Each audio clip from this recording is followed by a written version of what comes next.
কর্তব্য পথে লক্ষ্মীর ভান্ডার, দিল্লির রাজপথে রাজ্যের লক্ষ্মীর ভান্ডার, প্রজাতন্ত্র দিবসের প্যারেডে রাজ্যের ট্যাবলো লক্ষ্মীর ভান্ডার। এই বিষয়ে বিস্তারিত বলবে আমার সঙ্গে মৈত্রেয়ী ভট্টাচার্য রয়েছে। মৈত্রেয়ী, একেবারেই দেখো, এবারের বাংলার যে ট্যাবলো রয়েছে সেখানেই সজ্জিত হয়েছে লক্ষ্মীর ভান্ডার প্রকল্প এবং সুবিশাল সেই ট্যাবলোয় সাজানো রয়েছে লক্ষ্মীর ভান্ডার প্রকল্প সহ বাংলার কৃষ্টি সংস্কৃতিকেও তুলে ধরা হয়েছে।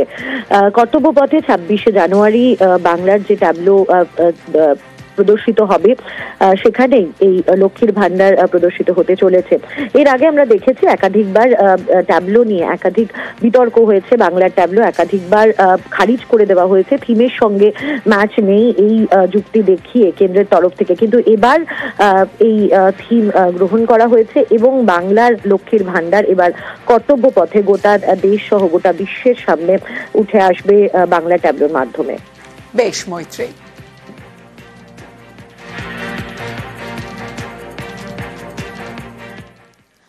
আজকের জন্য জেপিসি থেকে সাসপেন্ড করলেন। ওয়াকফ যৌথ কমিটির বৈঠকে ফের গোলমাল।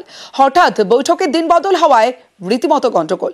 বিরোধীদের সঙ্গে তীব্র বচসা জেপিসি চেয়ারম্যানের। সাসপেন্ড তৃণমূল সাংসদ কল্যাণ বন্দ্যোপাধ্যায়, সাসপেন্ড তৃণমূল সাংসদ নাদিমুল হক, আরও একাধিক বিরোধী সাংসদকে সাসপেন্ড করা হয়েছে আজকের জন্য।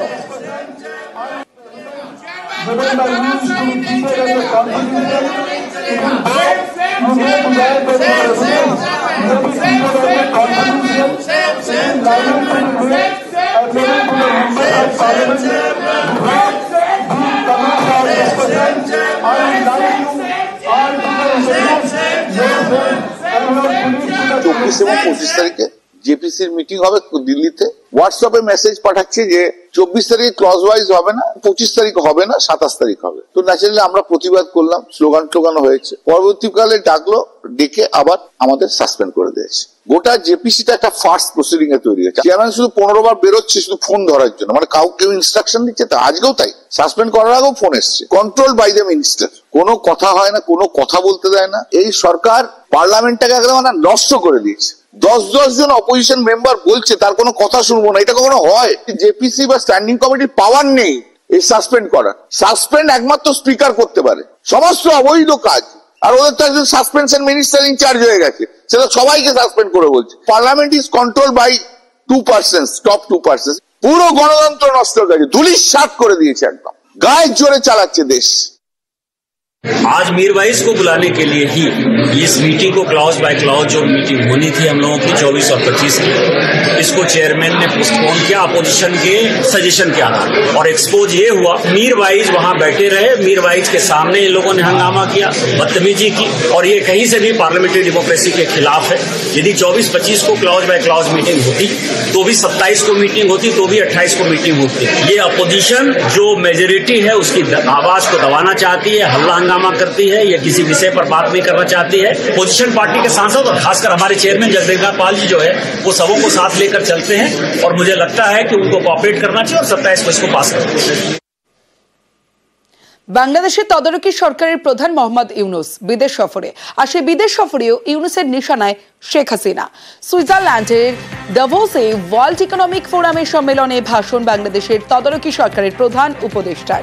আওয়ামী লীগের আমলে দেশের নজিরবিহীন দুর্নীতি, স্বজন পোষণের অভিযোগ, হাসিনা জমানার কুকর্ম নিয়ে গবেষণা হওয়া উচিত বলেও কটাক্ষ করেছেন মোহাম্মদ ইউনুস। বিগত সরকারের দমন পীড়নে তিনি নিজেও জেলে যাওয়ার জন্য প্রস্তুতি নিচ্ছিলেন বলে দাবি করেছেন Mohammad Yunus.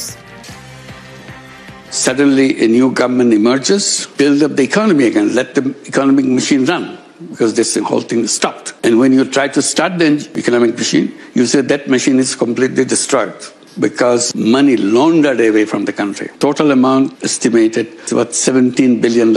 I think this should be recorded someplace, studied how governments can do that kind of plundering. The simple way they did it, you let the board of the bank resign. She puts her own people in the board and let her friends and relatives take away as much money as they want by giving them loans. On paper it's a loan. Actually these loans will never expected to be paid back. So you are literally robbing the whole bank. এখানেই শেষ নয়, শেখ হাসিনার আমলে বিচার ব্যবস্থা সরকারের অস্ত্র হয়ে দাঁড়িয়েছিল বলেও তোপ ইউনূসের। কথায় কথায় ফাঁসি, গুম করে দেওয়ার ঘটনা ঘটেছে। আমলা থেকে পুলিশ সেনা, আইনের ধার ধারতো না কেউ, সবাই শুধুই সরকারের কথায় চলতো বলেও দাবি Mohammad ইউনূসের। Luckily for us, in all things happening, tremendous amount of support from the people. Throughout the 15 or 16 years of their rule, millions of people were put in jail. And I was one of them, waiting to be in jail. While I was in Paris, my friends and my family from Bangladesh saying, don't come back, the situation is bad. As soon as you come, you'll be in jail. And similar to me, millions of people were in jail. Unspecified allegations against them. Judiciary became a weapon in the hands of the government. এবার নদিয়ার কৃষ্ণগঞ্জের সীমান্তের দিকে নজর রাখতেই হবে, কারণ মাটির নিচে বাংকারে প্রচুর ফেন্সিডিলের বোতল। নদিয়ার কৃষ্ণগঞ্জের সীমান্তে মাটির নিচে বাংকারের হদিশ। বাগানের মাটি খুঁড়ে কয়েকটি বাংকার উদ্ধার বিএসএফ এর। আরো বিস্তারিত বলবে রঞ্জিত, রয়েছে আমার সঙ্গে। রঞ্জিত, নদিয়ার ভারত বাংলাদেশ সীমান্তবর্তী এলাকা কৃষ্ণগঞ্জ, সেখানে মাঝদিয়া যে সুধীররঞ্জন লাহিড়ী কলেজ, তার উল্টো দিকে একাধিক চাষের জমি, ফাঁকা জমি, মাঠ এবং বাগান রয়েছে। সেখানে বিএসএফ গোপন সূত্রে খবর পেয়ে হানা দেয় এবং সেখান থেকে 3টি বাংকার মাটির নিচে তারা উদ্ধার করে। বাংকার খুলে তাদের চক্ষু চড়ক গাছ, কারণ বাংকারের মধ্যে রয়েছে লক্ষ লক্ষ ফেন্সিডিলের বোতল, নিষিদ্ধ কাপ সিরাপ ফেন্সিডিল। সেই বোতল কিন্তু ইতিমধ্যে উদ্ধার করেছে বিএসএফ। তবে কি কারণে এই বাংকারগুলো করা হচ্ছে, শুধুমাত্র ফেন্সিডিল রাখার উদ্দেশ্যে নাকি অন্য কোনো কাজে ব্যবহার করা হতো, সবটাই ক্ষতি দেখছে বিএসএফ এবং পুলিশ। তবে এই যে গোপন সূত্রে খবর পেয়ে যে হানা দেয়, এখনো পর্যন্ত বিএসএফ এলাকা ঘিরে রেখেছে এবং বিস্তীর্ণ এলাকা যে তল্লাশি চালাচ্ছে। শুধুমাত্র 3টি নাকি আরো বেশ কিছু বাংকার রয়েছে, সবটাই ক্ষতি দেখছে বিএসএফ এবং পুলিশ। বেশ,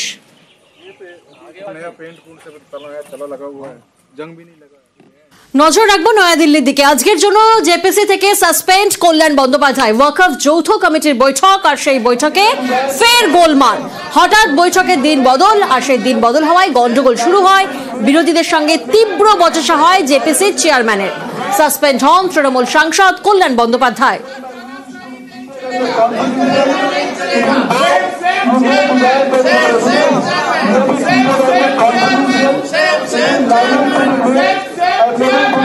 প্রতিনিধি মৈত্রী এই মুহূর্তে আমাদের সঙ্গে রয়েছেন। মৈত্রী, কল্যাণ বন্দ্যোপাধ্যায়, নাদিমুল হক, একাধিক তৃণমূল সাংসদকে সাসপেন্ড করা হয়েছে। গন্ডগোলের সূত্রপাত কোথা থেকে? দেখো, জেপিসির যে বৈঠক হচ্ছিল, সেই বৈঠকে ক্লজ বাই ক্লজ আলোচনা হওয়ার কথা ছিল আজকের এই বৈঠকে, কিন্তু বিরোধীদের যেটা অভিযোগ যে তাদেরকে না জানিয়েই শেষ মুহূর্তে এই বৈঠকের দিন বদল করা হয় এবং আজকের দিন জম্মু কাশ্মীরের এক প্রতিনিধি দলের বক্তব্য শোনার জন্য নির্ধারিত করেন জেপিসির চেয়ারপারসন জগদম্বিকা পাল।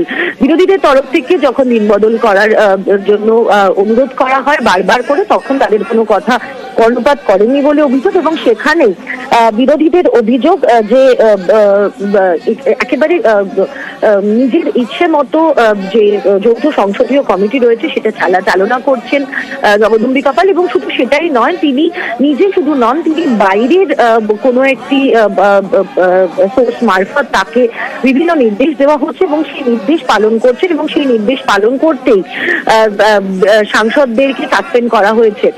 প্রসঙ্গত জগদম্বিকা পাল তিনি পাল্টা এটার বিষয়ে জানিয়েছেন যে তিনি বারবার করে অনুরোধ করেছিলেন বিরোধীদের যে আজকের এই শুনানিটা হয়ে যেতে দেওয়ার জন্য, কিন্তু বিরোধীরা সেই কথা কর্ণপাত করেনি। সেই কারণে বাধ্য হয়ে বদল হওয়ায় গন্ডগোল শুরু হয়, তীব্র বচসা হয় জেপিসি চেয়ারম্যানের সঙ্গে। তারপর সাসপেন্ড হন তৃণমূল সাংসদ কল্যাণ বন্দ্যোপাধ্যায়, সাসপেন্ড হন তৃণমূল সাংসদ নাদিমুল হক, আরো একাধিক বিরোধী সাংসদকে সাসপেন্ড করা হয়েছে।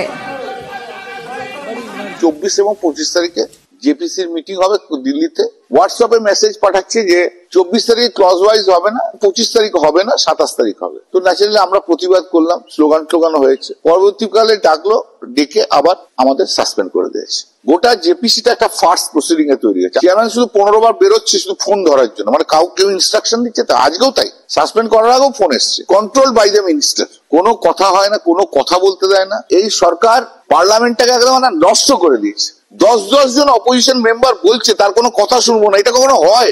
জেপিসি বা স্ট্যান্ডিং কমিটির পাওয়ার নেই এই সাসপেন্ড করার। সাসপেন্ড একমাত্র স্পিকার করতে পারে। সমস্ত অবৈধ কাজ আর ওদের তো একজন সাসপেনশন মিনিস্টার ইনচার্জ হয়ে গেছে, সেটা সবাইকে সাসপেন্ড করে বলছে। Parliament is control by 2%, top 2%। পুরো গণতন্ত্র নষ্ট হয়ে গেছে, ধুলিস্যাৎ করে দিয়েছে, একদম গায়ের জোরে চালাচ্ছে দেশ।